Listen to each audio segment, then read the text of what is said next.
आज एसआरएच्या माध्यमातून मोठ्या प्रमाणात पुनर्विकासाचे प्रकल्प हातामध्ये घेतले। या ठिकाणी अनामत रक्कम ही बिल्डर 40,000 रुपये ठेवायचा, ती 1,00,000 रुपये आपण केली।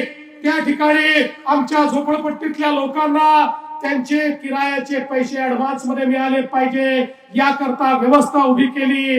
लोक जे बाहेर आहेत ते आपल्या घरामध्ये आले पाहिजे याकरता जे काम न करणारे विकासक होते त्यांना रद्द केलं आणि काम करणारे विकासक हे त्यांच्या जागी आणले। कारण आम्हाला कागदावरच्या योजना नको आहेत। एसआरएच्या माध्यमातून या ठिकाणी झोपडपट्टीत राहणाऱ्या प्रत्येक व्यक्तीला त्याचं हक्काचं मालकीचं घर आम्हाला द्यायचं आहे।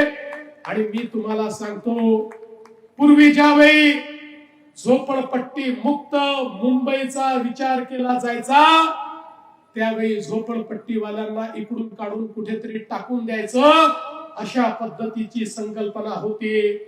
होय, आम्ही झोपडपट्टी मुक्त मुंबई करून दाखवू, पण त्या झोपडपट्टीत बसलेल्या गरीबाला त्याचं हक्काचं घर हे आम्ही त्या ठिकाणी दिल्याशिवाय थांबणार नाही। हा आमचा संकल्प आहे।